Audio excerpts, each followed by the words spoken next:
People keep saying that Yul Edochie is inside a bottle. In many African homes, that phrase doesn't mean confusion. It translates to witchcraft, jazz, or some sort of spiritual manipulation. The idea is simple. A grown man would not destroy his own life like this unless something was done to him. And honestly, when people watch an intelligent man lose his family, his reputation, and his peace, that explanation feels comforting. It feels easier to believe. But what if that explanation is incomplete? What if the bottle is not always spiritual? What if some bottles are psychological? What if the bottle is not something done to a man, but something a man steps into willingly because it protects his pride when his ego has been wounded? This video is not about mocking Yul Edochie or dragging his name. It is about using his story as a case study to understand how a man can look trapped when in reality he may be sheltering his pride. Because once you begin to see the bottle in this way, many things start to make sense.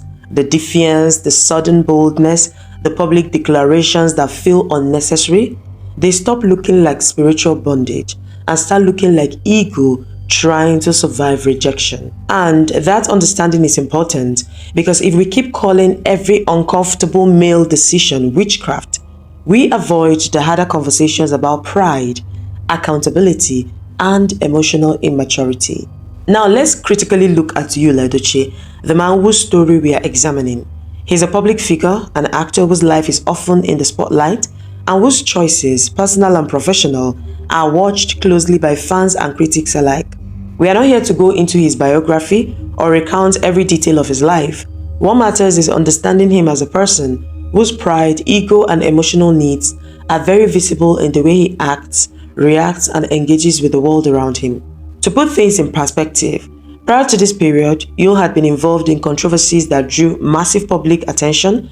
There were moments where his personal decisions became very public, where his reactions online and in the media were bold, loud, and highly scrutinized. Fans and critics often commented on how reactive or confrontational he could be, and how his personal choices sometimes seemed at odds with his public image.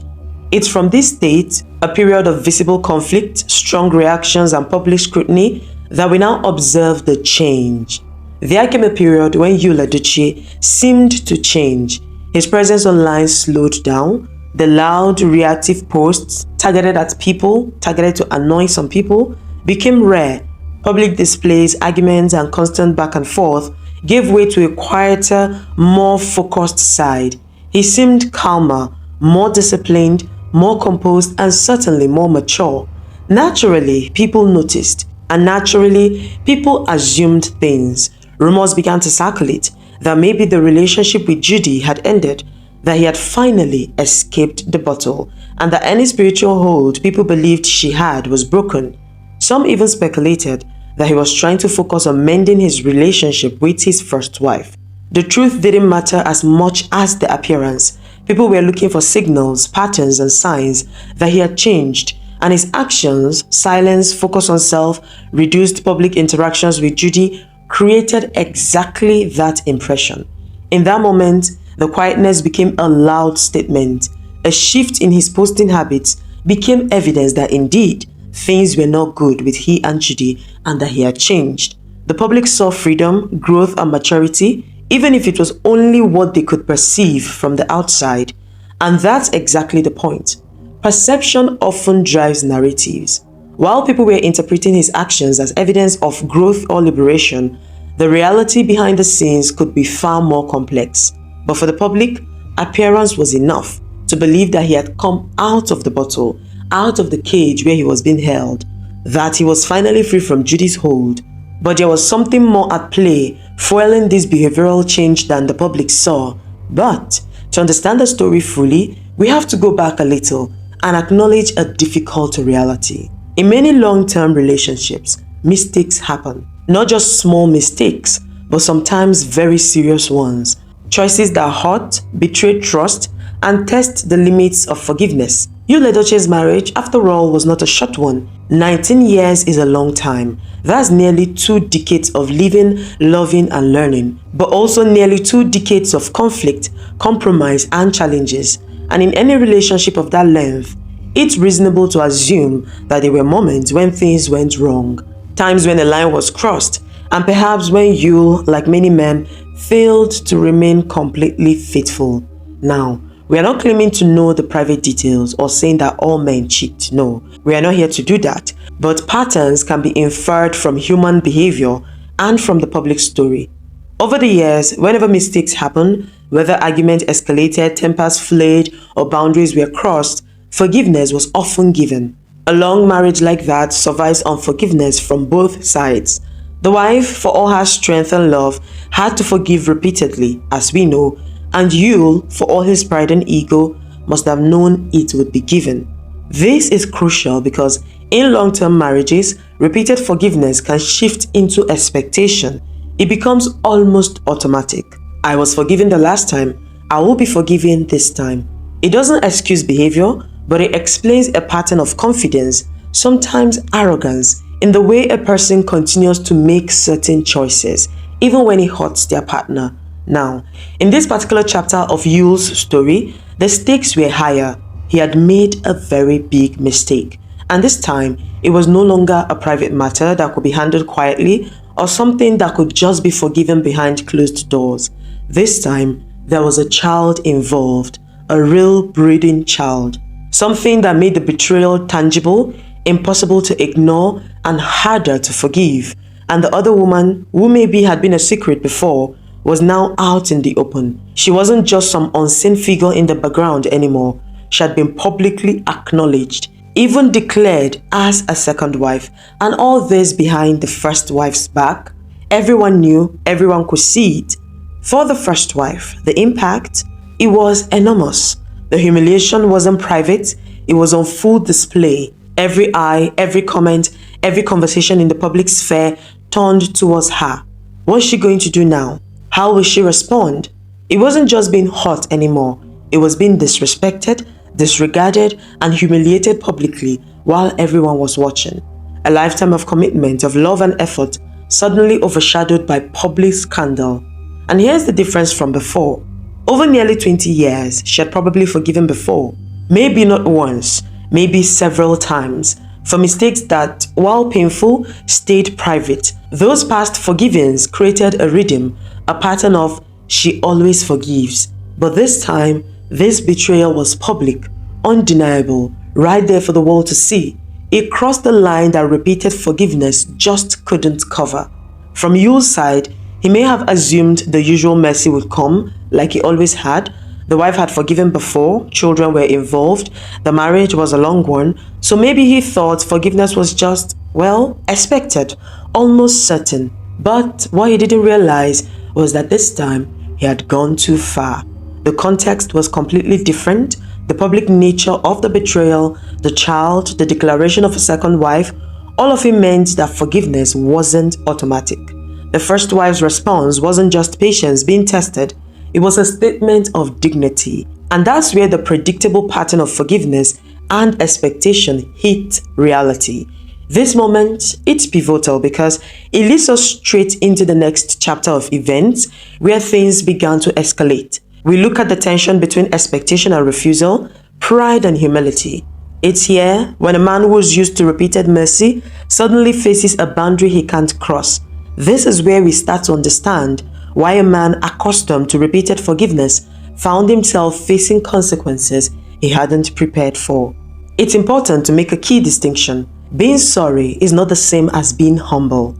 Yul may have been remorseful, he may have felt the weight of what he had done, but remorse alone doesn't repair relationships, especially a marriage of nearly 2 decades. Humility is not a single moment of apology, it's a sustained effort. It's living in a space where you stay small, patient, and willing to rebuild trust day after day, even when it's uncomfortable, even when it bruises your pride.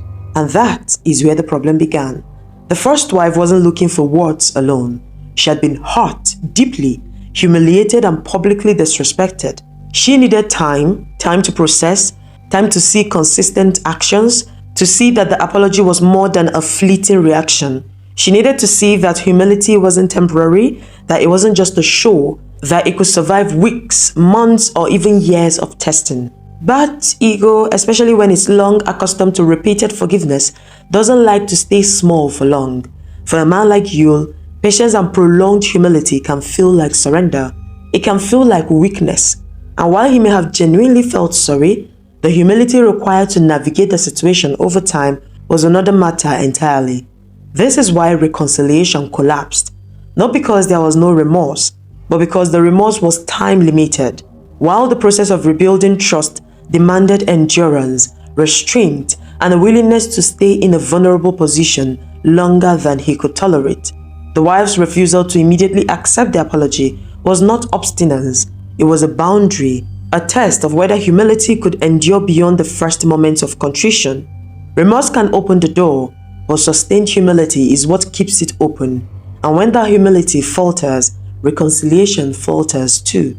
By the time we get here, the apology had been made, but expected forgiveness and acceptance of the situation the way it is didn't come. Instead, a boundary had been drawn. This is where pride and self-image begin to dominate the story. Yul's sense of self is central to understanding what happens next. He carries himself like a man who believes that he is, well, the prize. Handsome, talented, accomplished. In his mind, these are not just facts, they are markers of value, and for someone with that self-image, rejection doesn't just sting, it feels like an insult, not just to his ego, but to the very identity he has built around himself. When someone who is used to being repeatedly forgiven suddenly faces a situation where he doesn't receive that forgiveness, the pride that has long bolstered confidence can suddenly become a source of pressure. Every public glance, every social reaction, every whispered comment becomes a mirror reflecting a bruised ego. And when pride is wounded in this way, it seeks validation loudly, visibly, and unapologetically.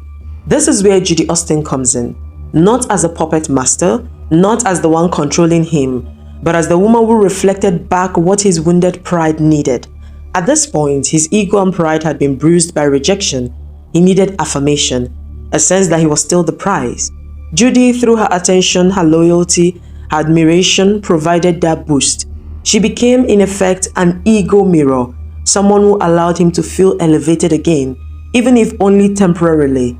The first wife couldn't do that, not at the time. She wasn't willing to humble herself, to lower herself publicly, to provide that kind of ego repair that Yul, in that moment, craved for. And honestly, she's right. And this is why we see that he naturally gravitated towards Judy. Every public display, every affectionate post, every video wasn't just a show of love. It was a man rebuilding his wounded pride. During this period, Yul's behavior was loud and visible. He was asserting his pride, reclaiming a sense of control, and reminding the world, his first wife, and perhaps himself, that he was still the prize. The first wife couldn't provide this ego boost at the time. Forgiveness and acceptance of Judy, if offered, would have required her to humble herself publicly, to make herself small so that his pride could rise. She refused, and that refusal created a psychological vacuum that Judy inadvertently filled. But the very nature of public pride is fragile.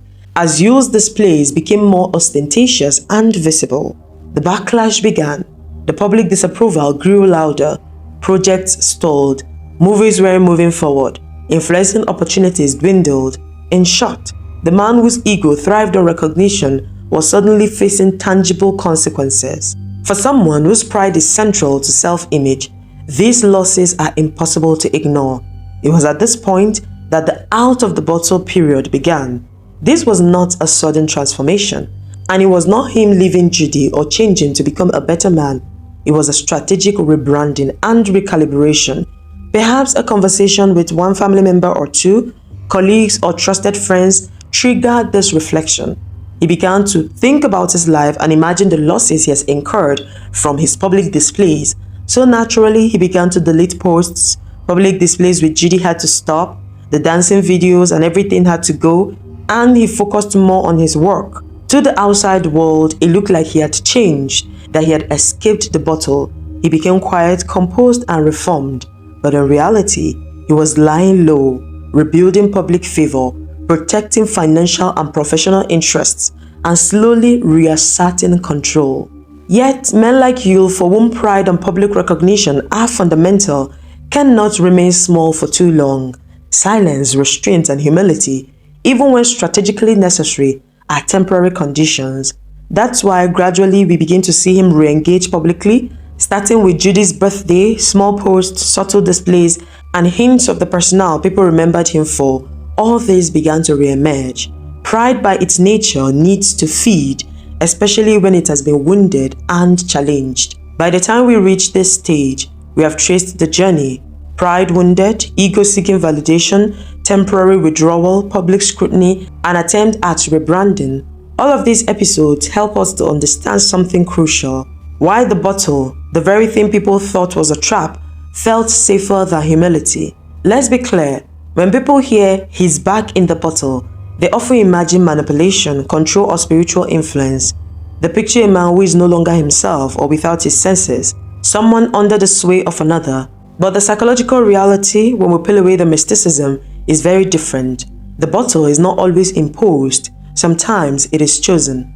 For Yul, after the first wife refused to forgive and the public backlash grew, humility would have meant staying small, publicly apologetic, almost invisible. It would have meant enduring judgment, waiting for patience to be met with mercy, and allowing pride to remain unacknowledged for a prolonged period. And for someone whose reality is built on being the prize, who has lived much of his life in admiration and affirmation, that is a difficult space to occupy. The bottle, by contrast, offered comfort, control, and emotional safety. Inside the bottle, he could protect his pride, regulate his ego, and create an environment where validation was still accessible through Judy, through measured public appearances, and through subtle reassertion of his self-image. The world's scrutiny didn't vanish, but within this space, he had a buffer.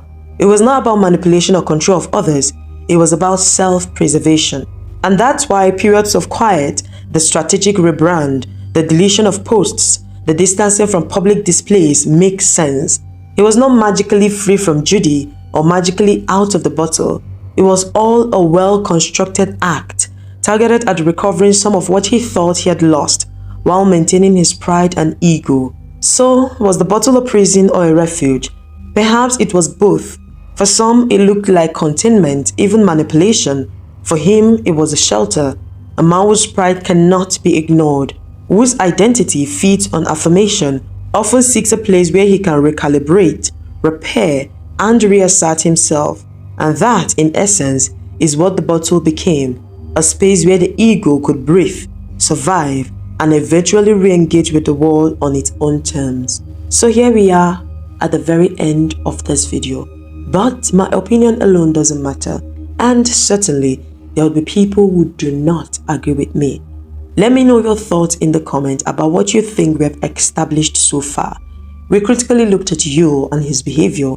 We explained that using psychology, but your opinion matters very much to me. What do you think is playing out here? Do you agree with me, or do you think indeed there is jazz involved?